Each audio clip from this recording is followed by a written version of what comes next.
Hello everyone. As you know कि हमारे constitution में टोटल 12 स्केड्यूल्स हैं। आउट ऑफ दिस 12 स्केड्यूल्स हर साल यूपीएससी प्रीलिम्स में एक या दो क्वेश्चंस पूछता है। एंड स्पेशली हमें इसमें देखना है कि कौन से ऐसे स्केड्यूल्स हैं जिस पे लगातार यूपीएससी प्रीलिम्स में क्वेश्चन फ्रेम कर रहा है, सो दैट नेक्स्ट टाइम से जब हम पढ़े ना प्रीलिम्स के लिए पॉलिटी रिवाइज कर रहे हो तो इन स्केड्यूल्स पे ध्यान रखना है और एग्जैक्टली क्या पढ़ना है जिस पे यूपीएससी क्वेश्चन फ्रेम कर रहा है। So let us start. 2025 का ये क्वेश्चन है, फिफ्थ स्केड्यूल जो हाईलाइट कर रखा है मैंने, ये येलो कलर में आप देख सकते हो। ठीक है, क्वेश्चन है, सिंपल है। फिफ्थ स्केड्यूल एरिया जब डिक्लेयर किया जाता है तो सेंटर और स्टेट के जो पावर्स है, मतलब फेडरल पावर्स, आपको उस पर दो स्टेटमेंट बना रखा है। ठीक है, इसमें से कितने सही आपको बताना है। सेकंड क्वेश्चन, ये 2025 का फर्स्ट क्वेश्चन, देन 2022 में भी ये क्वेश्चन पूछा गया है। इसमें पूछा जा रहा है कि कंसिक्वेंस क्या होता है अगर एक एरिया को फिफ्थ स्केड्यूल एरिया में डिक्लेयर करती है हमारी गवर्नमेंट। ठीक है, जो भी अथॉरिटीज़ हैं। ठीक है, तो आउट ऑफ दीज 4 ऑप्शंस आपको सेलेक्ट करना है। ठीक है, देन 2019 अगेन 3 इयर्स के बाद, क्वेश्चन 22 के बाद 19 में ये क्वेश्चन दिखता है। इसमें बेसिकली क्वेश्चन ये है कि प्राइवेट पार्टीज को जो लैंड ट्रांसफर की जाती है, ट्राइबल लैंड, तो क्या उसको नल एंड वॉइड बाद में किया जा सकता है। और ये एक सुप्रीम कोर्ट के जजमेंट से आया था और ये पावर फिफ्थ शेड्यूल से ही डिराइव होता है। 2019 का ये क्वेश्चन है। एंड देन 2015 में भी आपको ये क्वेश्चन दिखेगा। The provisions in fifth schedule and sixth schedule in the constitution of India are made in order to. Again जो हमने 19 में जिस तरह से फ्रेमवर्क देखा वही रिपीट हो रहा है और आपको बताना है। सो सिंपल क्वेश्चंस आ रहे हैं, बहुत टफ नहीं आ रहे हैं। और वी हैव 1 पेजर नोट। ये 1 पेजर नोट जो फिफ्थ शेड्यूल पे है वो आपको जो 4 क्वेश्चन है चारों आपको करवा देगा। कैसे, लेट अस सी। पर्पस क्या है फिफ्थ शेड्यूल का purpose? Protection of scheduled areas and tribal land. ठीक है, जो एरियाज डिक्लेयर किए जाते हैं शेड्यूल एरिया और ट्राइबल एरियाज, उसके जो लैंड है उससे प्रोटेक्ट करना है। ठीक है, then special administrative safeguards for tribals. Administrative safeguards भी दी जाती है अंडर फिफ्थ शेड्यूल। सेकेंड जो पार्ट है वो है constitutional article under article 244 clause 1। ठीक है, थर्ड थिंग एडमिनिस्ट्रेटिव कंट्रोल, ये इंपॉर्टेंट है। State government retains executive power, state government के पास एग्जीक्यूटिव पावर है। ठीक है, then no union take over. ऐसा नहीं है कि किसी एरिया को हमने फिफ्थ शेड्यूल एरिया डिक्लेयर कर दिया और यूनियन ने टेक ओवर कर लिया, उसके पास सारा पावर चला जाता है, ऐसा कुछ नहीं है। गवर्नर के पास स्पेशल रिस्पॉन्सिबिलिटी आती है। ये क्या होती है? Makes regulation for schedule areas, जो एरियाज फिफ्थ शेड्यूल के अंदर आते हैं उसके लिए रेगुलेशंस बनाती है, गवर्नर बनाते हैं। Restricts transfer of tribal and land to non tribals. So non tribals को जो ट्राइबल लैंड है उसको ट्रांसफर होने से वो रिस्ट्रिक्ट करते हैं। Regulates money lending. ठीक है, इसको भी वो देखते हैं। एंड प्रेसिडेंट्स एसेंट रिक्वायर्ड, और प्रेसिडेंट की भी सिक्योरिटी लेते हैं जहां जरूरत होती है। सो बेसिकली आपको गवर्नर के पास कुछ एक्स्ट्रा पावर्स मिलते हैं अंडर फिफ्थ शेड्यूल, ये भी आपको पता होने चाहिए। देन लैंड प्रोटेक्शन की जहां तक बात है, सीधा क्वेश्चन आया था, बिल्कुल जो है transfer to private parties, including जो माइनिंग लैंड है ना उसको बाद में नल एंड वाइड किया जा सकता है, डिक्लेयर किया जा सकता है। तो सीधा क्वेश्चन आया था। और इंस्टीट्यूशन जहां तक बात है तो ट्राइबल एडवाइजरी काउंसिल बनाई जाती है, ना कि जो ऑटोनोमस काउंसिल आप सिक्स्थ शेड्यूल में देखते हो वो नहीं बनाई जाती है। इसका काम है एडवाइजरी रोल ये प्ले करती है। ठीक है, और लोकल गवर्नेंस के लिए अलग से पीसा एक्ट होता है 1996, जो शेड्यूल्ड एरियाज फिफ्थ शेड्यूल के अंदर आती हैं उनके लिए। इतना ही नोट्स है हमारे पास, इसी को यूज करके हम ये 4 के 4 क्वेश्चन कर सकते हैं। जैसे फॉर एग्जांपल फर्स्ट क्वेश्चन जो 2025 में आया, अब मुझे देखना है कि कौन से स्टेटमेंट सही है। The state government loses it's executive power in such areas and local body assumes total administration. ऐसा होता है क्या फिफ्थ शेड्यूल के अंदर? बिल्कुल नहीं, पावर लूज नहीं करती है। ठीक है, और ऐसा नहीं है कि लोकल बॉडी एज्यूम कर लेती है पावर। ठीक है, ऐसा कुछ नहीं होता है। Then union government can take over the total administration. Again this statement is first part में ही गलत हो जाता है, दोनों गलत है इसमें। अब किसी एरिया को फिफ्थ शेड्यूल डिक्लेयर किया जाता है तो कंसिक्वेंस क्या है? सो हमने पढ़ा ना, this would prevent the transfer of land of tribal people to non tribal people. हमने पढ़ा ना उस 1 पेजर नोट में। ठीक है, थर्ड आपके सामने है, ये तो मैंने बता ही दिया। और इसमें सुप्रीम कोर्ट का रेलिवेंट केस है, समाता versus state of Andhra Pradesh, 1997 का ये केस है, जिसमें कहा गया कि जो ट्राइबल लैंड है ना प्राइवेट पार्टीज को आप दे रहे हो, उसको बाद में नल एंड वॉइड डिक्लेयर किया जा सकता है। And fifth schedule and sixth schedule में आपको पता होना चाहिए कि ट्राइब्स के जो इंटरेस्ट हैं उसको सिक्योर किया जाता है। ठीक है, इतना ही था, बहुत ज़्यादा हैक्टिक नहीं है। और आपको एक क्लैरिटी मिल गई होगी जब आप स्केड्यूल्स पढ़ रहे होंगे तो फिफ्थ स्केड्यूल को ध्यान में रखकर पढ़ना है। और यही हमारा है prelims PYQ themes decoder series. Already हम ऑयल जो बेंचमार्क्स है, मेजर ऑयल बेंचमार्क्स देख चुके हैं, आपको 1 पेज नोट मैंने प्रोवाइड करा दिया। सेकेंड वन इज कल ही मैंने आपको दिखाया कि कैसे 21 जून एक फेवरेट डेट है यूपीएससी का और उस पर बार बार क्वेश्चंस फ्रेम करती है। And then we have fifth schedule. आपके सामने मैंने 4 क्वेश्चंस रखे, इजी क्वेश्चंस थे and 1 page note was enough for it. So this is what currently आपके लिए ला रहा है। एंड आप अगर इस चैनल पे नए हो तो इसको बिल्कुल सब्सक्राइब करो। आपके प्रीलिम्स प्रिपरेशन करंट अफेयर्स के साथ साथ डिकोडिंग जो है वो भी ईजियर बनाई जाएगी। और आपके अगर आप प्रीवियसली इसे नहीं कर पा रहे थे तो मैं आपको सिखाऊंगा अच्छे से विथ प्रीवियस ईयर क्वेश्चंस, ना कि ऐसे ही बता रहा हूँ, ठीक है। और करेंटली में आज टोटल हम 4 आर्टिकल्स देखेंगे। रीज़न आज 4 आर्टिकल्स देखने का था, पहला रीज़न हिंदू आज पब्लिश नहीं हुआ है पोंगल की वजह से। सेकेंड रीज़न मुझे इकोनॉमिक्स के कुछ कॉन्सेप्चुअल जो है आर्टिकल मुझे एक मिला और उस पर PYQ जो है कॉन्सेप्चुअल है, तो इसे मैं अच्छे से एक्सप्लेन करके ये क्वेश्चंस आपसे बनवाऊंगा आज बेसिक लेवल से। ऐसा नहीं है कि आपको नॉलेज नहीं है तो प्राइमरी डेफिसिट, फिजिकल डेफिसिट, ये सारी चीज़ें आप नहीं आता है तो आज मैं उसे बताऊंगा। और ये भी दिखाऊंगा कि कैसे न्यूज़पेपर आर्टिकल्स के थ्रू हम अपने स्टैटिक को भी साथ साथ रिवाइज कर सकते हैं, PYQ भी सॉल्व कर सकते हैं, ठीक है। एंड करंट में क्यों न्यूज़ में है इसे भी हम देख सकते हैं, ठीक है। सो 3 क्वेश्चंस इस पे हम देखेंगे। Then we have second article, again current affairs economy से ही है, जो EU और इंडिया के बीच में ट्रेड डील, ठीक है, वो बार बार बात चल रही है इस पर। तो इसमें मुझे बस एक चीज़ कहनी है कि ये 2007 से मैं देख रहा हूँ कि फ्री ट्रेड एग्रीमेंट इंडिया और EU के बीच में होगा। और मुझे एक मीम याद आता है कि मैं इट हैज़ बीन 19 ईयर्स ना, अब अराउंड 19 ईयर्स, तो ये तो करना, ये वाली चीज़ मुझे याद आती है कि भाई कब से मैं देख रहा हूँ, ये हो ही नहीं रहा है, आप लोग डिसाइड ही नहीं कर पा रहे हो। तो ये जोक्स अपार्ट, इसके अलावा हम देखेंगे इंडियाज़ फर्स्ट स्टेट फंडेड जो बायोसेफ्टी लैब बनाया गया है गुजरात में, इसके बारे में देखेंगे, ठीक है। एक PYQ भी करेंगे, ठीक है। एंड देन वी हैव जो हेनली पासपोर्ट है, ये न्यूज़ में है, इंडिया की रैंकिंग, ये आपको यूपीएससी प्रीलिम्स में पूछे ना पूछे बट स्टेट PCS वगैरह एग्जाम में काफ़ी इंपॉर्टेंट हो जाता है। तो 4 आर्टिकल्स देखेंगे, 5 PYQs करेंगे एंड स्टार्ट करते हैं हम डिस्कशन अपना।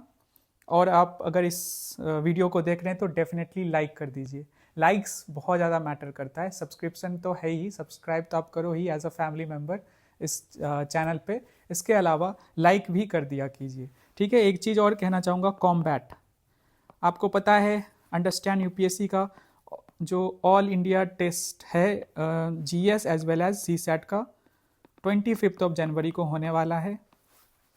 आपको क्या करना है, रजिस्ट्रेशन करना है और अपने शहर में, आपके जो शहर है, क्योंकि 24+ सिटीज़ में इसे ऑर्गेनाइज कराया जाएगा। एंड प्रॉपर जो यूपीएससी फॉर्मेट में जिस तरह से एग्ज़ाम दी जाती है, जो 2-2 घंटे के 2 शिफ्ट्स होते हैं, उसी में आपको ये पेपर देना है, ठीक है। स्टार्ट करते हैं हम। Yes, so this article, debt GDP ratio में dip to 55.1% and fiscal deficit to 4.2%।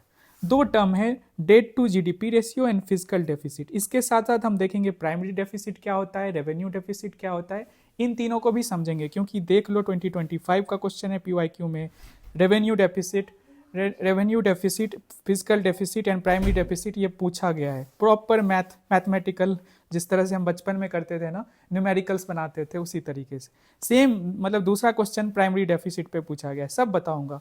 अभी आपके सामने स्क्रीन पे ये जो 2 क्वेश्चन दिख रहा है ना, टाइम लीजिए, इसे सॉल्व कीजिए और मैं अच्छे से सब कुछ एक्सप्लेन करूंगा बाद में। बट हमारा एक पर्पस होता है ना कि PYQ पहले खुद से ट्राई करते हैं। So just do it. मैं आपको 10 सेकेंड देता हूँ, ठीक है।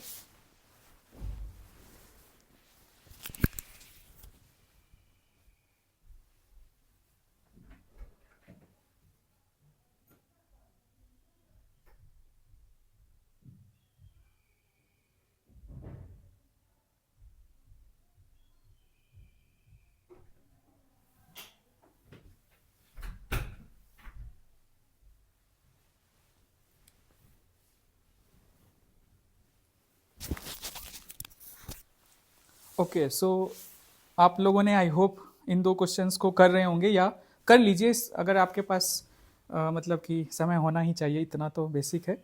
सो ये न्यूज़ आर्टिकल फाइनेंशियल टाइम से मैंने लिया है आज का।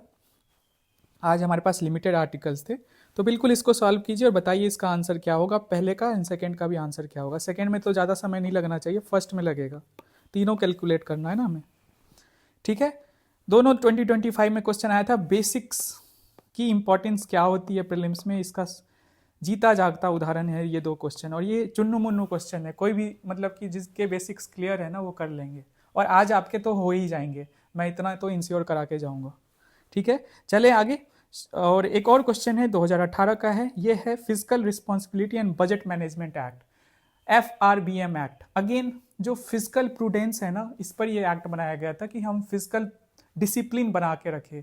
तो इसी के बेसिस पे हमारे पास 3 स्टेटमेंट्स हैं, आपको दिख रहा होगा। The fiscal responsibility and budget management act FRBM review committee report has recommended a debt to GDP ratio of 60% for the general government by 2023।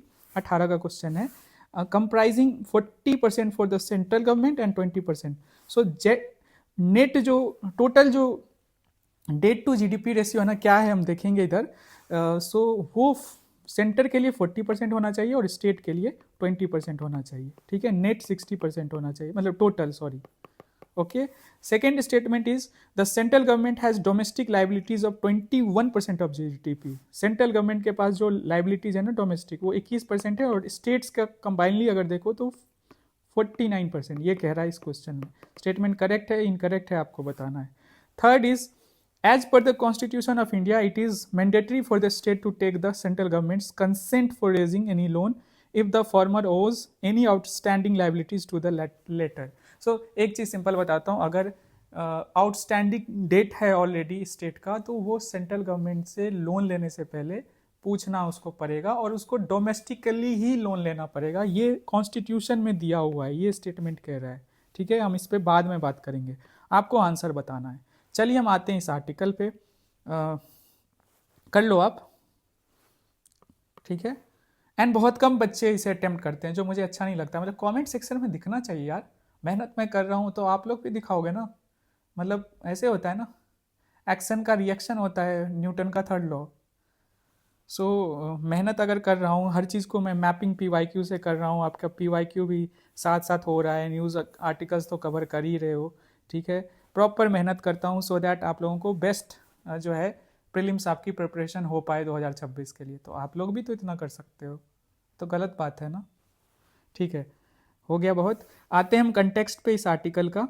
India is debt to GDP ratio in fiscal year 2027, इसका मतलब है 2026-27 की बात हो रही है।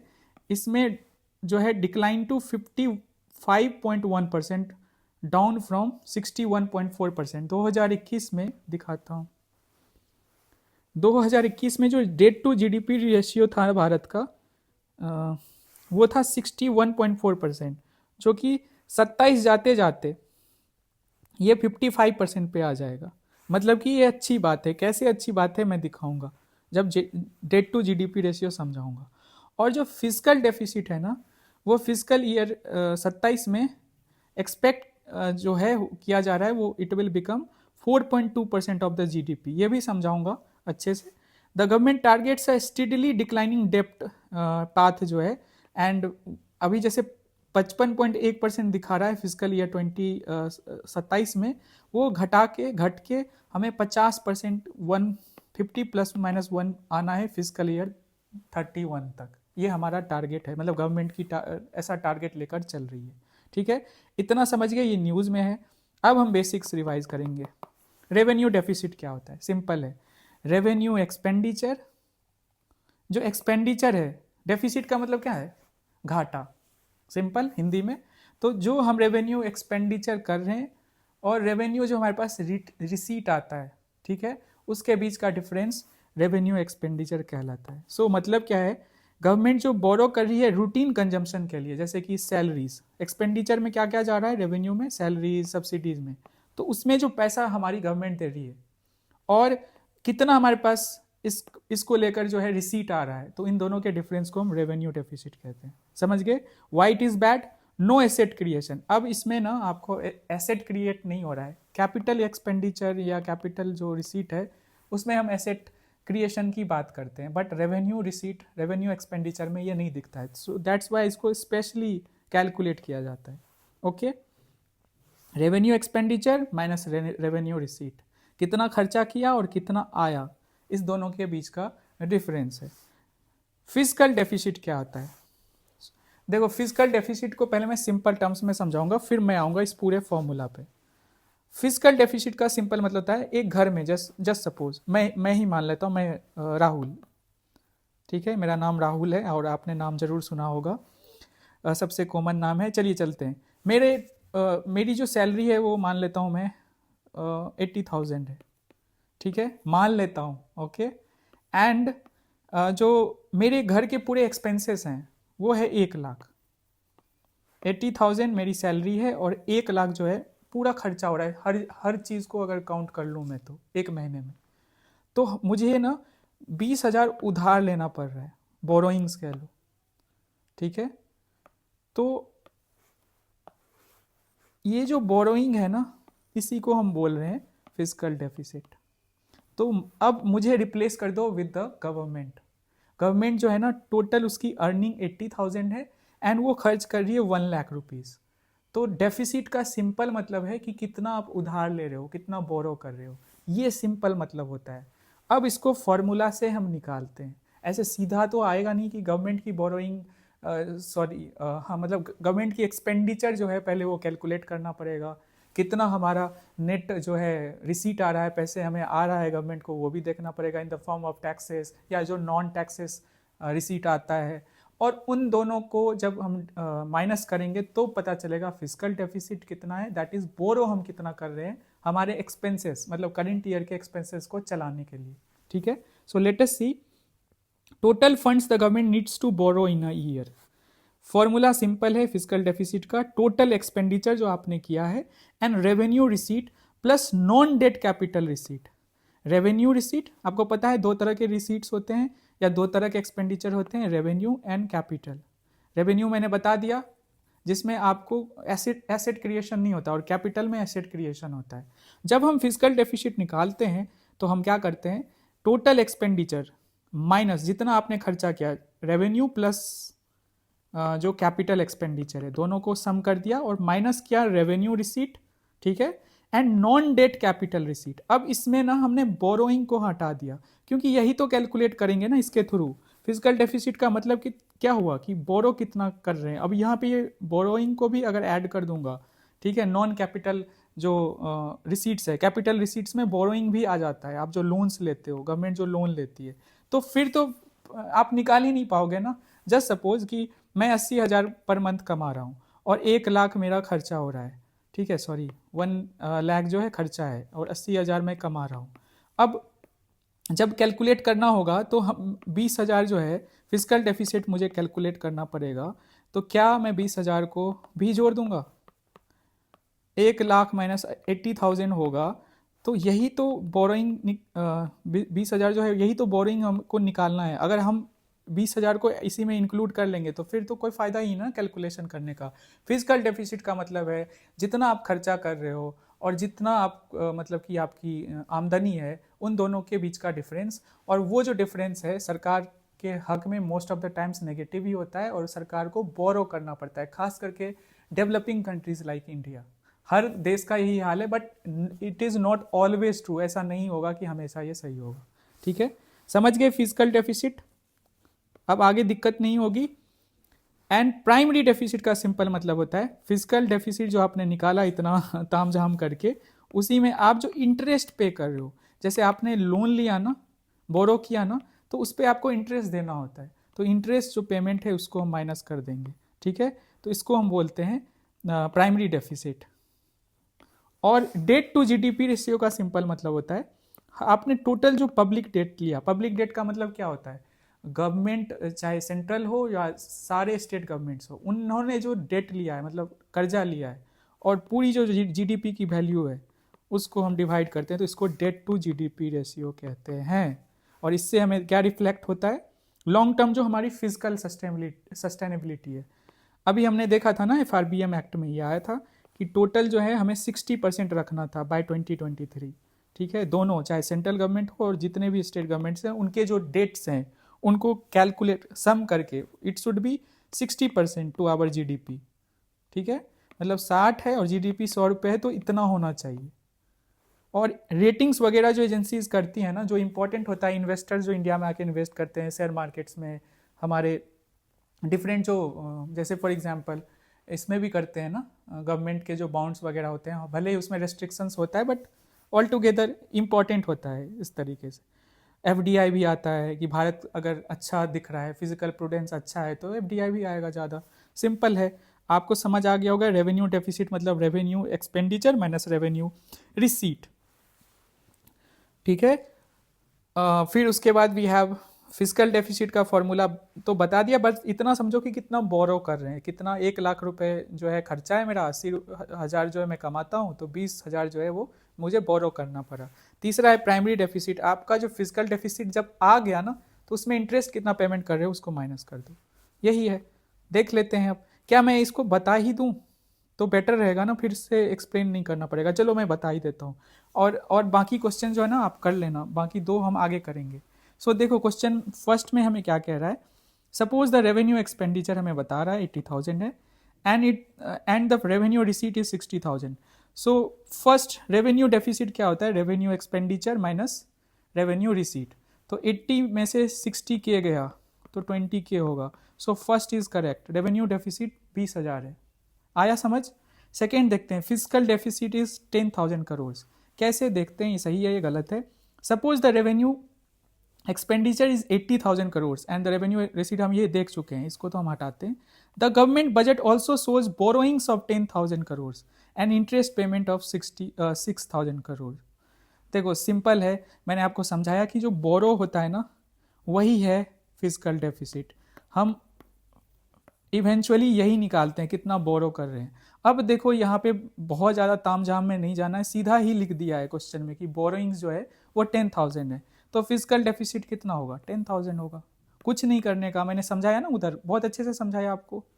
Then we have primary deficit. Primary deficit क्या होता है, फिजिकल डेफिसिट जो कि 10,000 है और माइनस इंटरेस्ट पेमेंट। कितना इंटरेस्ट पेमेंट, 6,000। 10,000 में से 6,000 घटाओगे 4,000 होगा।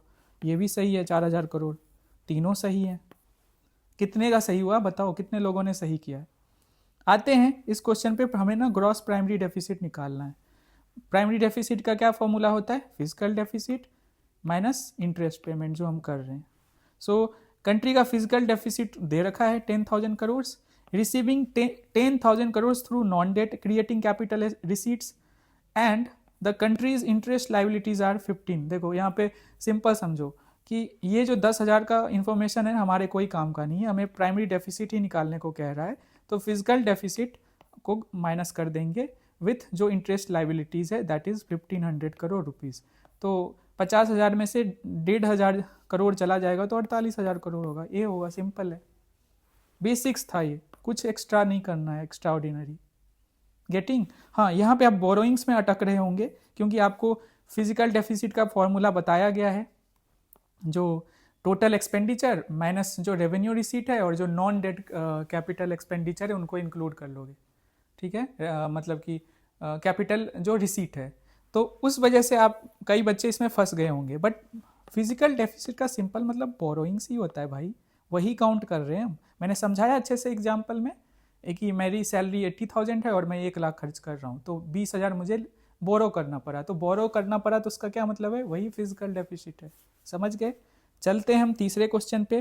देखो ये क्वेश्चन थोड़ा FRBM एक्ट ना किसी दिन अच्छे से समझाऊंगा, इस पे भी, इस थीम पे भी 2020 के आसपास क्वेश्चन रिपीट हुआ करते थे, 2022 में भी आई थिंक आए हैं, ठीक है। ये किसी दिन और बताऊंगा, इसमें यही समझाऊंगा कि यस FRBM एक्ट जो है वो 2003 में पहली बार आया था, फिर उसको बार बार अमेंड किया गया और 2016 में NK सिंह कमेटी बनाई गई थी और उसको फिर से 2018 में अमेंड किया गया। FRBM एक्ट का पर्पस ये था कि गवर्नमेंट जो बोरो कर रही है, एक्सपेंडिचर जो हो रहा है ना, उसमें एक बैलेंस बने और डिसिप्लिन्ड तरीके से आप खर्च करो। ये नहीं कि आप जो है डेट टू GDP रेशियो बहुत बढ़ा रहो, या रेवेन्यू जो डेफिसिट है बहुत ज़्यादा है, फिजिकल डेफिसिट, क्योंकि उसका इम्पैक्ट पड़ता है ना लॉन्ग टर्म में। ओके, सो ये 40% सेंटर के लिए रखा गया था एंड 20% स्टेट्स के लिए रखा गया था, ये सही है। Net 60% debt to GDP ratio. Second statement गलत है। इसके पीछे का रीज़न सिंपल है कि सेंट्रल गवर्नमेंट का ना 40% प्लस जो है डोमेस्टिक लाइबिलिटी है और स्टेट का 20 के आसपास है। तो यहाँ पे उल्टा कर दिया था एक तरीके से, ठीक है। एंड ये चेंज होते रहता है, पर फिर भी 40% प्लस होगा। And then third is yes, state government को अगर उसकी करेंट लाइबिलिटीज़ है सेंट्रल गवर्नमेंट के पास, मतलब आउटस्टैंडिंग लाइबिलिटीज़ हैं, तो उसको परमिशन लेना पड़ता है अंडर आर्टिकल 293 क्लॉज 3, यस, बोरो करने के लिए फर्दर। और वो बस डोमेस्टिकली ही बोरो कर सकती है। अब सेंट्रल गवर्नमेंट तो जो वर्ल्ड बैंक है, IMF है, उन सब से बोरो कर सकता है, बट स्टेट गवर्नमेंट ऐसा नहीं आपको दिखता होगा। उसके पीछे का रीज़न है कॉन्स्टिट्यूशन में प्रॉपर दे रखा है, ठीक है। चलते हैं हम नेक्स्ट आर्टिकल पे। इस आर्टिकल को पढ़ने से पहले सिंपली वही जोक जो है मुझे याद आ रहा है कि ये सबसे लंबा FTA जो है ना डिस्कशन हो रहा है भारतीय इतिहास में। 2007 से ही डिस्कशन हो रहा है और आज तक ये फाइनलाइज नहीं हुआ है। अभी ऐसी बात की जा रही कि 26 जनवरी से पहले इसको फाइनलाइज कर लिया जाएगा। एज यू नो कि EU भारत का, देखो EU में 27 कंट्रीज हैं, आपको पता है। भारत का सबसे बड़ा ट्रेडिंग पार्टनर है, लेकिन मोस्ट ऑफ द टाइम्स हम क्या कंसीडर करते हैं, एक कंट्री को ध्यान में रखते हैं। तो हम बात करते हैं US की, चाइना की, UAE की, इस तरीके से बात करते हैं। बट कंबाइनली अगर 27 कंट्रीज को जोड़ दिया जाए, जिसमें कि ब्रिटेन जो है, UK ब्रेग्जिट के बाद निकल चुका है, तब भी जो है EU सबसे बड़ा ट्रेडिंग पार्टनर है, एक यूनियन के तौर पे अगर देखो तो, ठीक है। तो अभी बात ऐसा चल रहा है कि 26 जनवरी तक इसे फाइनलाइज कर लिया जाएगा। इस क्वेश्चन को तो आपको कर लेना चाहिए, 2017 का है। Broad based trade and investment agreement जो है कि भारत किसके साथ इस पर निगोशिएशंस हो रहा है, आपको तय करना है। एंड सिंपल समझो, EU और इंडिया के बीच में जो मर्चेंडाइज ट्रेड होता है वो 90.7 बिलियन है। बस मर्चेंडाइज ट्रेड की बात कर रहा है, मतलब गुड्स, सर्विसेज इंक्लूडेड नहीं है इसमें। India's exports to EU, Bharat की तरफ से हम इतना एक्सपोर्ट करते हैं, ये डेटा दिया हुआ है। अगेन फाइनेंशियल एक्सप्रेस का ये आर्टिकल है। इंडिया एक्सपोर्ट्स टू EU मतलब हम ज़्यादा कर रहे हैं और उधर से इंपोर्ट जो है वो 39.7 जो है बिलियन, US बिलियन जो डॉलर है उसमें आ रहा है। निगोशिएशन जो है सिंपल समझ लो, ये सब नोट्स बनाने की ज़रूरत नहीं, इतना बस लिख लेना, ओके। और ये भी EU is currently India's largest trading partner. FTA जो है ऑल्सो कवर्स कॉपरेशन। जो FTA होगा ना थोड़ा कॉम्प्रिहेंसिव होगा। टाइप्स ऑफ FTA भी मैं बता चुका हूँ, नोट्स भी प्रोवाइड करा दिया है। एक जो चैनल मेरा है, नहीं हमने जो इस चैनल पे भी डाला है, जो अंडरस्टैंड UPSC का 2026 का डेडिकेटेड चैनल है, उस पर भी डाला है। और जो मेरा एक छोटा सा चैनल है भुटकुन टाइप का, उस पर भी ये डाला था, ठीक है। तो वहाँ से ये नोट्स देख सकते हो। टाइप्स ऑफ FTA, क्या इसके लेवल्स होते हैं, PTA से स्टार्ट होता है एंड फर्दर हम इकोनॉमिक यूनियन की तरफ बढ़ते हैं। तो अच्छे से बताया था विथ एग्जाम्पल्स। तो अभी बातचीत चल रही है, 20 जो है चैप्टर्स पे बात हो चुकी है आउट ऑफ 24 चैप्टर्स। एंड जो एग्रीकल्चर सेक्टर है ना, उसको भारत ऐसा कोशिश कर रहा है कि EU से जो EU के साथ उस पर ना ही निगोशिएशन ज़्यादा हो, क्योंकि हमारी जो डोमेस्टिक कह लो, कल ही मैं एक आर्टिकल पढ़ रहा था, मैं वो शेयर करूँगा, मुझे बहुत अच्छा लगा था। पुराना आर्टिकल है 2022 का ही, उसमें लिखा हुआ था कि भारत की जो मैक्सिमम पॉपुलेशन है एग्रीकल्चर पे डिपेंड करती है।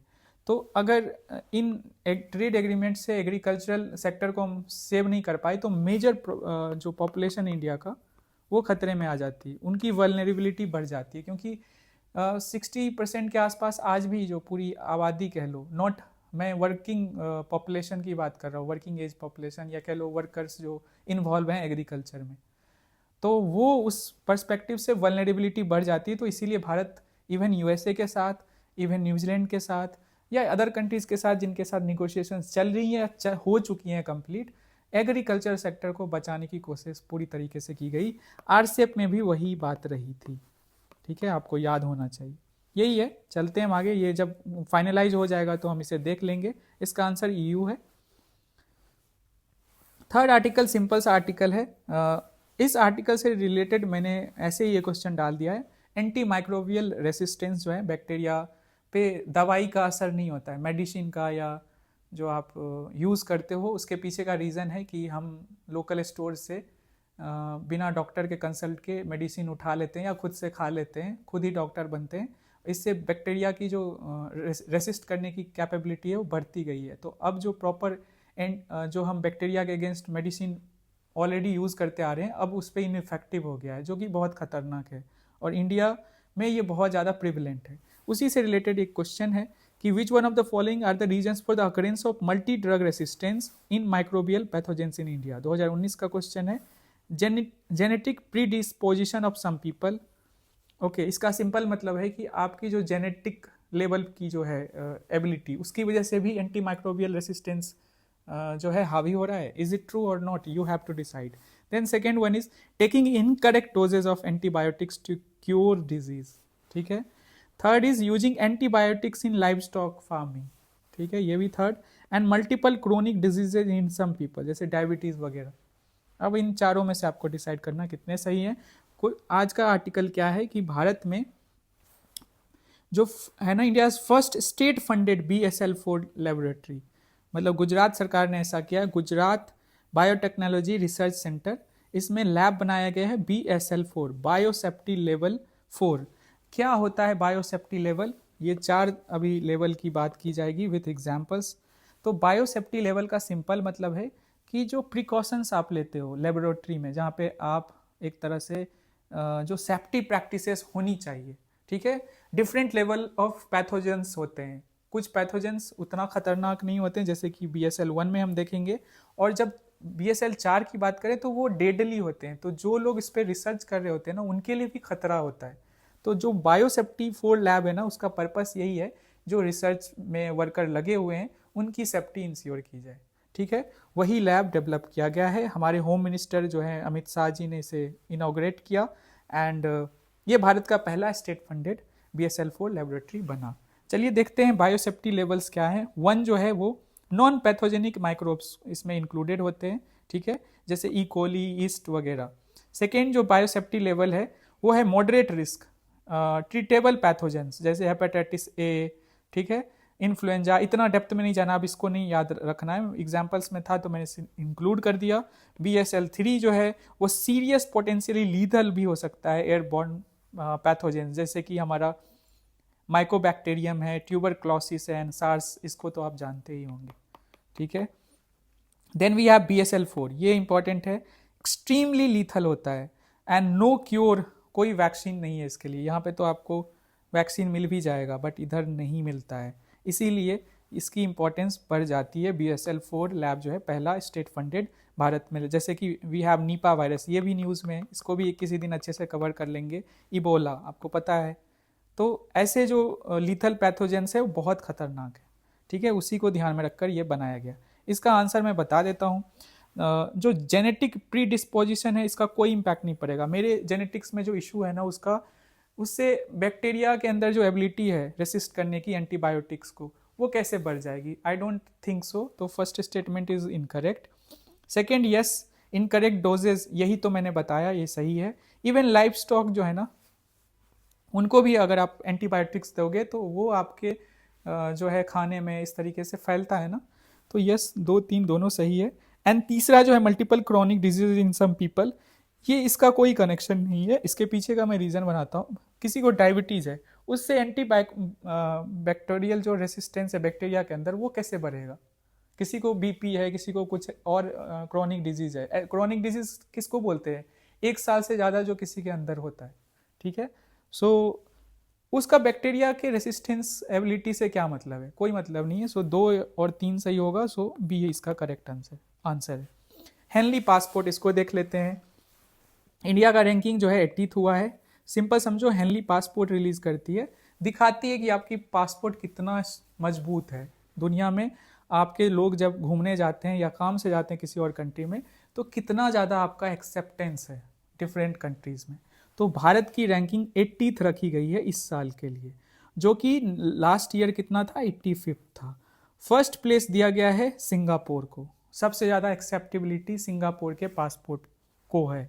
ठीक है, एंड सबसे ख़राब 101 रैंक दिया गया है अफगानिस्तान को। ठीक है, लगातार 3 ईयर से सिंगापुर जो है वो फर्स्ट प्लेस उसका रहा है। इससे पहले जापान हुआ करता था, अभी जापान सेकेंड प्लेस पे आ चुका है, ठीक है। और यही है। और 55 कंट्रीज़ में ना इंडिया वीज़ा फ्री कह लो, वीज़ा ऑन अराइवल कह लो, वो मतलब कि भारतीय सिटीजन्स को अलाउ करते हैं 55 ऐसे कंट्रीज़ में। सिंपल समझो, इंडिया का रैंक 80th है और 85th हुआ करती थी 2025 में, तो हम इम्प्रूव किए, हमारा इम्प्रूवमेंट हुआ है 5 प्लेस। फर्स्ट प्लेस पे सिंगापुर है फ्रॉम लास्ट 3 कंसिक्यूटिव ईयर, और लास्ट जो है अफगानिस्तान है। बस इतना समझना, इससे ज़्यादा नहीं समझना। So that's it for today. Thank you so much for listening me, and through out जो हमारा आज का ये लेक्चर हुआ है, आप लोगों ने लगातार इसे सुना है। Thank you so much, and हम मिलते हैं कल। अपना ध्यान रखिए और अच्छे से पढ़ाई कीजिए। एंड थीम्स जो है PYQ डिकोडर सीरीज़ आप लोगों के लिए बहुत हेल्पफुल होने वाला है। मैथ टेक्निक्स पे भी बात करेंगे, बहुत सारी चीज़ें हैं जो धीरे धीरे होती रहेंगी। बट अभी मैं कुछ चीज़ें आपको सिखा रहा हूँ कि कैसे PYQs को यूज़ करके आप खुद भी थीम्स आइडेंटिफाई कर रहे हो। अगर नहीं कर पा रहे हो तो मैं करा दूंगा, मैं बता रहा हूँ, ठीक है। सो बाय, टेक केयर, मिलते हैं हम कल। Thank you.